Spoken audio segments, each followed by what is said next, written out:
After I refused to give my mom my inheritance, she invited me to a family meeting. When I arrived, they had lawyers ready to force me to sign it over. But the moment they handed me the papers, I smiled and said, "Funny, I brought someone too." The door opened, and I never expected to be here, sitting across from my own mother and the rest of my so-called family, watching them try to steal what was rightfully mine. But here I was. Let me take you back a bit. My dad was the only real parent I had growing up. He wasn't perfect, but he worked hard, took care of me, and most of all, he was fair. My mom, on the other hand, she was selfish, manipulative, and always played the victim. They divorced when I was 12, and honestly, it was the best thing that could have happened to him. I remember the day he told me they were splitting up. We were sitting on the back porch, the summer heat making the wooden steps warm beneath us. Dad had his hands clasped between his knees, eyes fixed on the ground. "Son," he said, his voice rough with emotion, "your mom and we're not going to be living together anymore." I wasn't surprised. For months, I'd heard them arguing late at night when they thought I was asleep. The shouting, the slamming doors, the cold silence that followed at breakfast the next morning. I'd seen my dad sleeping on the couch more nights than not. Is it because of the money? I asked. Even at 12, I knew that was a big part of their problems. Mom always wanted more than what we had, more than what Dad could provide with his contractor's salary. Dad looked at me, surprised. "You've been paying attention, huh?" He sighed, placed a hand on my shoulder. "It's more complicated than that. But yes, that's part of it. Your mom and we want different things from life." What he didn't say, but what I would come to understand years later, was that what Mom wanted was someone who could give her the lifestyle she felt entitled to. Dad was a hard worker, honest to a fault, but he wasn't going to make millions building houses. And that wasn't enough for her. The divorce hit Dad hard, financially and emotionally. Mom took him for everything she could, demanding alimony that stretched his budget thin. But he never complained, not to me. He worked overtime, took on extra jobs, made sure I never felt the pinch. And when I stayed with him on weekends, he was present in a way he couldn't always be when they were together. We worked on projects in his garage, went fishing at the lake, or just sat watching basketball games, comfortable in each other's silence. At Mom's house, it was different. 6 months after the divorce was finalized, she'd already met Richard, a real estate developer with money to burn. Suddenly she lived in a house 3 times the size of our old one, drove a luxury car, and took vacations to places Dad and I could only see on TV. My half-siblings came along a few years later, first Emily, then Tyler, and they became the center of Mom's universe. Perfect children for her perfect new life. I watched as Mom transformed herself to fit Richard's world. Her hair got blonder, her clothes more expensive, her laugh higher and more affected. She encouraged me to call Richard Dad and looked disappointed when I refused. Around him and his friends, she acted like her life began when they met, as if the 15 years she spent with my father were just an unfortunate detour. "Honey," she'd say when I brought up a memory from before, "that was a different time. We've moved on." But Dad never asked me to forget her or to choose sides. "She's still your mother," he'd say whenever I complained about her. "You can be angry with her, that's your right. But don't let that anger eat you up." That was Dad all over, always thinking about what was best for me, even when it meant being gracious to someone who had hurt him deeply. When Dad passed away last year, it was a sudden heart attack. No warning. One day, we were talking about finally going on that fishing trip to Canada, and the next, I was picking out his casket. It wrecked me. But what came after? That was almost worse. His will was clear. Everything was left to me. The house, the savings, the investments, everything. He had made sure of it because he knew what my mom was like. He even told me once, "She'll come after it, son. Be ready." I thought I was, but I underestimated just how low she would go. Not even a week after the funeral, she started calling. At first, it was the fake concern. "How are you holding up, sweetheart?" Then it turned into guilt-tripping. "You know, if it weren't for me, you wouldn't have had the life your father gave you." And finally, straight-up demands, "You need to do the right thing and split it with your family." By family, she meant herself, her husband, who she married 2 years after leaving Dad, and their 2 golden children, my half-siblings. People who barely spoke to my dad. People who never lifted a finger to help him even when he was in the hospital. I told her no over and over. That's when things got ugly. She started showing up at my house unannounced, banging on the door. I remember one evening particularly well. I had just gotten home from work, bone-tired after a 10-hour shift. All I wanted was a shower and some peace. Instead, I found my mother standing on my front step, her Mercedes parked in my driveway, blocking my car. "We need to talk," she said, pushing past me before I could stop her. She was wearing one of her designer outfits, something cashmere and cream colored that probably cost more than my monthly rent. Her hair was perfectly styled, her makeup flawless, but her eyes were hard and calculating. "Mom, I'm tired. Can we do this another time?"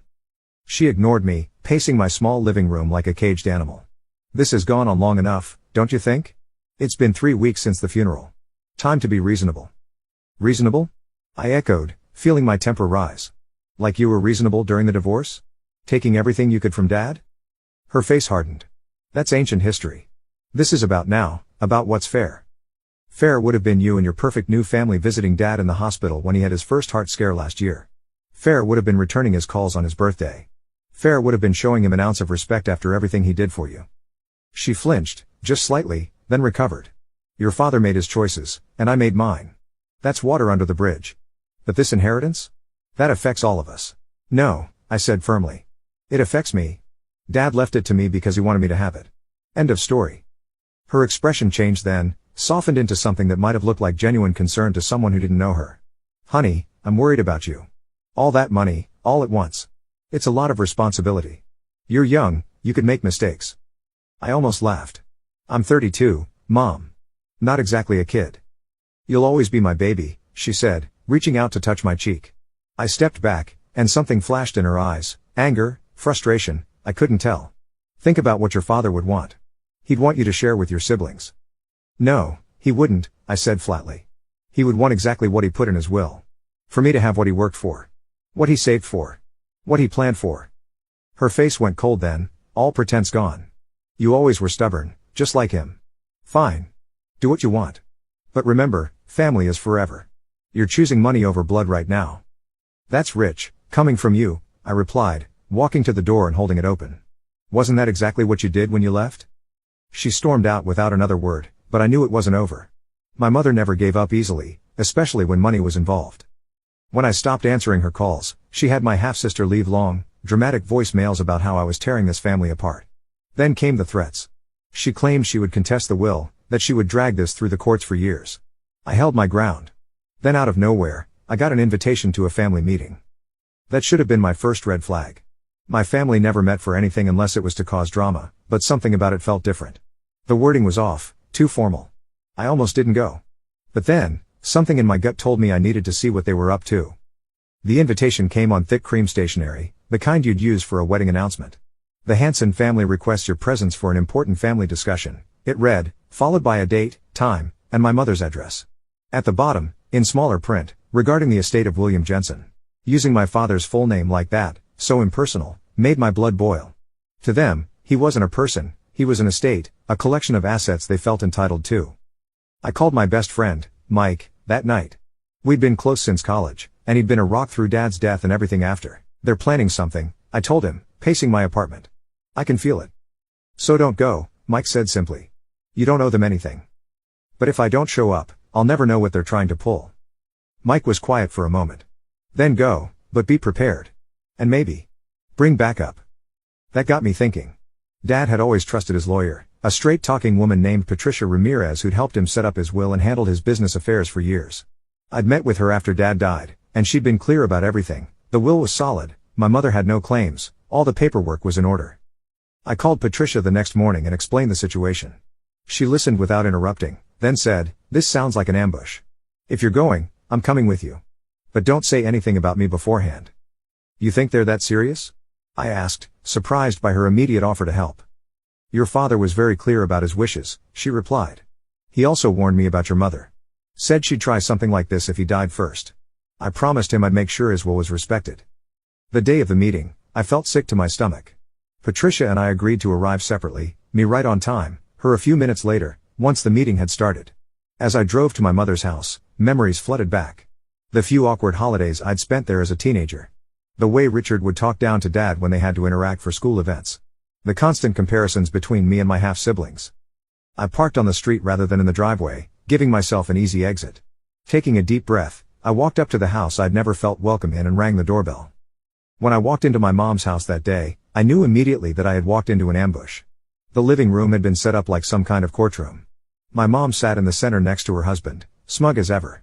My half-siblings were there too, looking way too pleased with themselves. And then there were the two men in suits. Lawyers.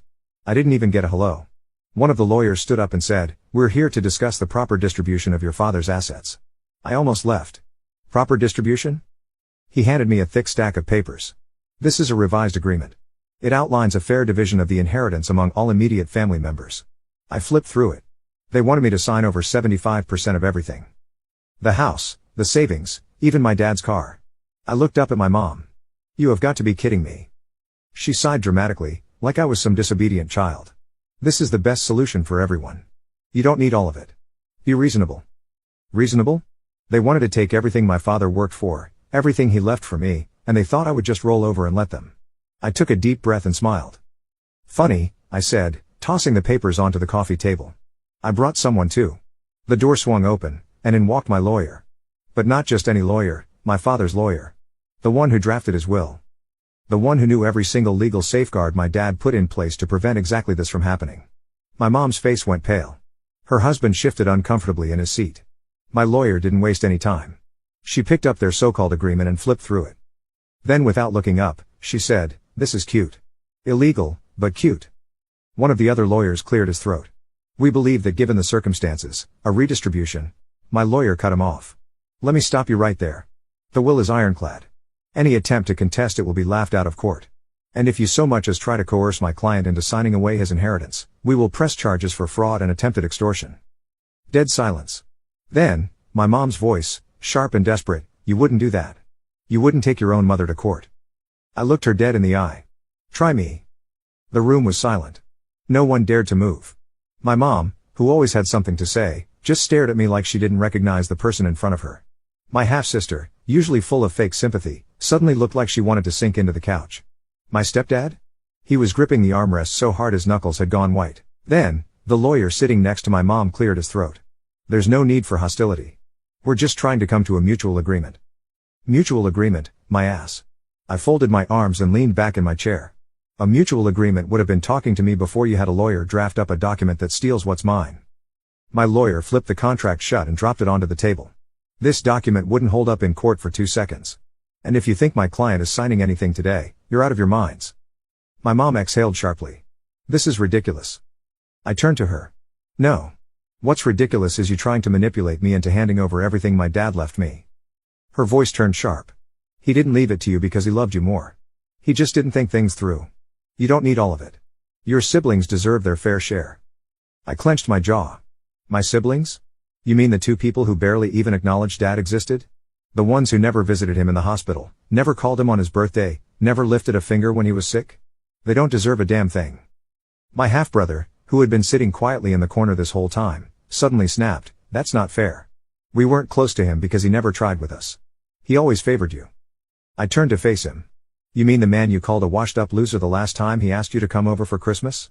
That man?" He turned red but said nothing. Then, my stepdad, who had been silent up until now, leaned forward. "Listen, son." I cut him off. "Don't call me that." His face darkened, but he forced a fake smile. "All right. Look.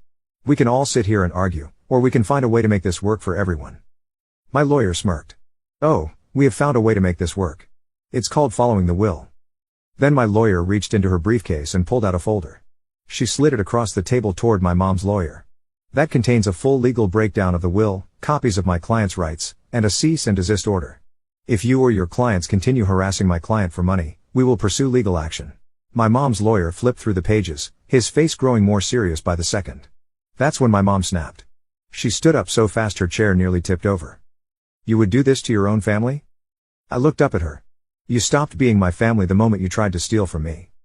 Her hands curled into fists. "You think you're so much better than us, don't you?" I just stared at her. And then she did something that made my blood run cold. She smiled. Not a normal smile. A calculated one. She sat back down, smoothed out her blouse, and sighed. "All right. Fine." She gestured at her lawyer. "We won't fight it." That was too easy. Way too easy. My lawyer must have sensed it too because she narrowed her eyes. "Good. Then we'll be taking our leave." We gathered our things and walked to the door. But just as I stepped out, my mom called after me. "Take care of that house, sweetheart." I paused, turned back. Her smile was still there. You never know when accidents can happen. The hairs on the back of my neck stood up. I didn't say anything, just walked out. But as I drove home, her words echoed in my head.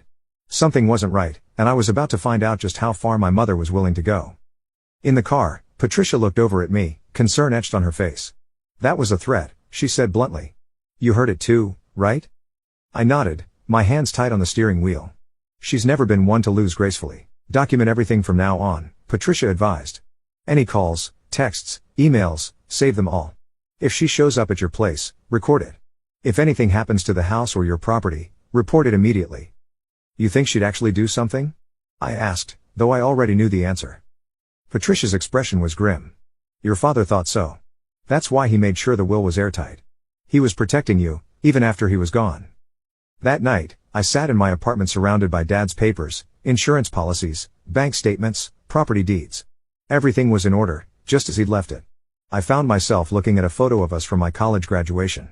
Dad standing tall and proud in his best suit, arm around my shoulders, beaming at the camera.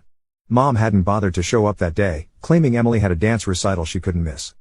I'll make you proud, Dad, I whispered to the photo. I won't let them take what you built. I barely slept that night. My mom's words kept replaying in my head. Take care of that house, sweetheart. You never know when accidents can happen. It wasn't just a comment. It was a threat. I tried to shake it off. Maybe she was just being dramatic, trying to scare me into second-guessing my decision. But something in her eyes told me otherwise. The next morning, I went to check on the house.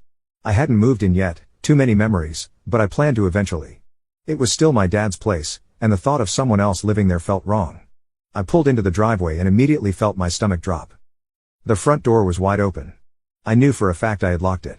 I stepped inside, my heart pounding. The house had been trashed. Couch cushions slashed open.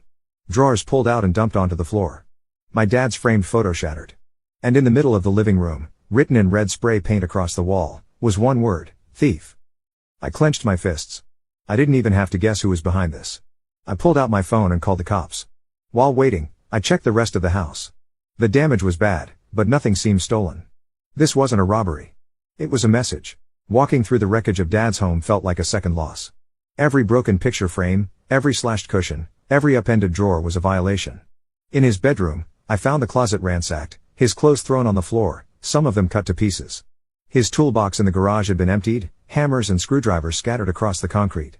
Even the garden shed hadn't escaped, bags of soil had been ripped open, plant pots smashed. But it was the kitchen that hit me hardest. The old oak table where we'd eaten countless meals together lay on its side, one leg broken off.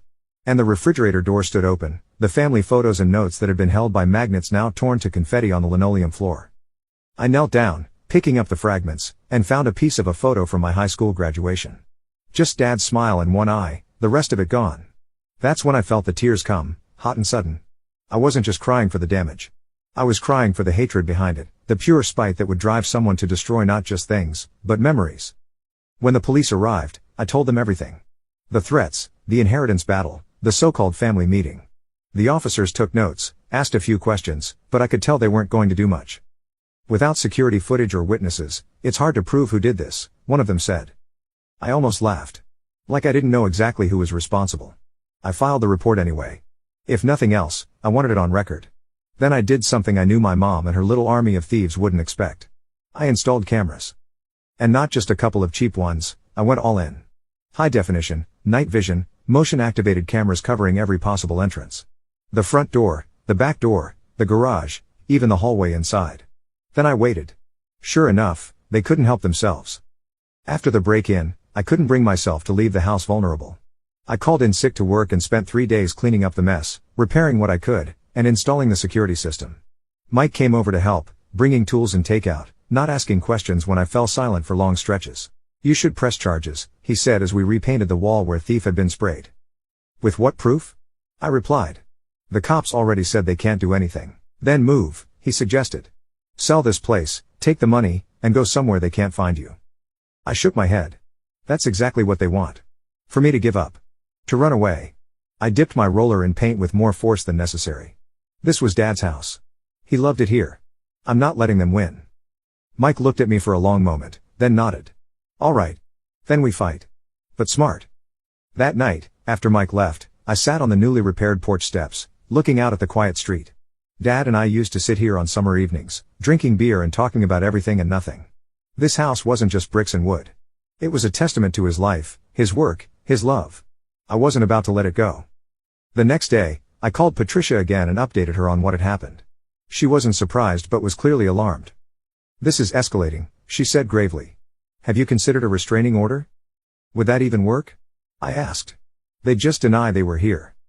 Maybe not yet, she conceded. But it creates a paper trail. And if they try anything else? When? I corrected her. Not if. When? 4 nights later, at 2:37 a.m., my phone buzzed with an alert. Motion detected, backyard. I bolted upright in bed, grabbed my phone, and opened the live feed. And there she was, my mother, dressed in all black, creeping around my dad's house with a flashlight. But she wasn't alone. Her husband was with her, carrying what looked like a canister of gasoline. I felt my blood turn to ice.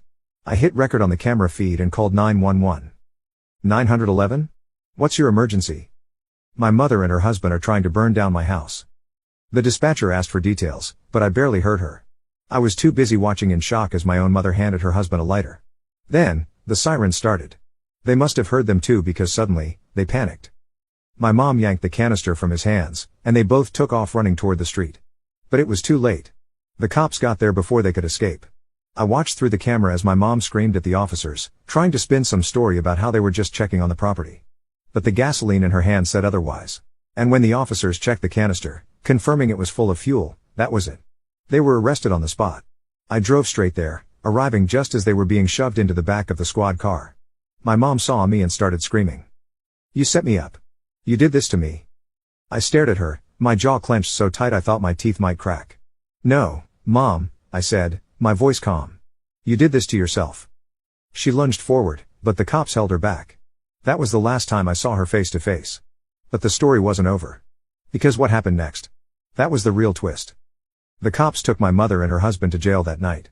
I stood there in the cold watching as the flashing red and blue lights reflected off the pavement. My hands were still shaking, not from fear but from anger. They had planned to burn my house down. My dad's house. And for what? Spite? Revenge? Or just plain greed? Whatever the reason, I was done. Done giving them chances. Done hoping they'd do the right thing. Done letting them walk all over me like I was still some dumb kid. This time, they were going to face real consequences. The fallout the next few days were a blur of police reports, lawyer meetings, and court documents. My mother was charged with attempted arson and conspiracy to commit a felony. Her husband got hit with the same. And because my security cameras had caught everything in high definition, their lawyers didn't have much to work with. The best part? Since she was already on thin ice with debt collectors and had a history of financial trouble, the judge denied her bail. She had to sit in jail until her trial. My half-siblings, the 2 entitled brats who thought they deserved a cut of my inheritance, tried to distance themselves. My half-sister left me a long, tearful voicemail about how she had no idea Mom was going to do something so crazy and that she hoped we could still be family. I didn't respond. My half-brother, the one who called my dad a washed-up loser, sent a short text. Hey, man. I didn't know about this. Hope you are okay. I left him on read. They might not have been part of the arson attempt, but they sure as hell knew what my mom was capable of. They were more than happy to help pressure me into giving up my inheritance, but the second things got real, they ran. Not my problem. The trial, it took about 6 months for the case to go to court. My mother tried everything to get out of it. She claimed she had no idea there was gasoline in the canister, that she was just checking on the house because she was worried about me. Then she switched tactics, claimed I set her up, that I had lured her there and planted evidence to make it look like arson. That theory fell apart when the prosecutor played the security footage for the jury. There she was, plain as day, holding a flashlight, pointing where her husband should pour the gasoline. There he was, pulling a lighter from his pocket. The jury took less than 2 hours to reach a verdict. Guilty. She was sentenced to 10 years in prison. Her husband got 12 since he was the one actually holding the lighter. They both tried to appeal. They lost. Justice served. With him gone, I finally had peace. No more threats. No more late-night calls. No more stress. I kept the house, fixed up the damage, replaced the broken photos of my dad. I even framed a copy of the cease and desist order my lawyer sent them, just as a reminder of how far they went and how much they lost. As for my half-siblings, I never spoke to them again. Last I heard, my half-sister was drowning in credit card debt, and my half-brother was bouncing between jobs, still blaming everyone else for his problems. Not my concern. They made their choices, just like my mother did. And in the end, they all got exactly what they deserved. After everything settled, I finally moved into Dad's house. Our house now. It felt right, continuing what he started. Every morning, I have coffee on the porch where we used to sit. Every evening, I work in his garage, finishing projects he never got to complete. It's not the life I expected, but it's the one I'm building, brick by brick, memory by memory. Sometimes I wonder what would have happened if Mom had just been decent. If she'd respected Dad's wishes.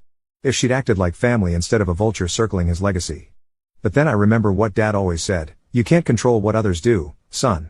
Only how you respond. I like to think I responded the way he would have wanted. Standing my ground.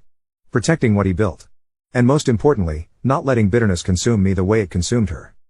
Patricia still checks in now and then. Your father would be proud, she told me the last time we spoke. I think she's right. As for the inheritance, I've invested most of it, just like Dad would have. Some went to charity, causes he believed in. The rest is for the future, maybe a family of my own someday. A family built on love and respect, not greed and entitlement. That's the real legacy Dad left me. Not the money or the house, but the example of how to live with integrity, even when it's hard. Especially when it's hard. And that's worth more than anything my mother ever tried to steal.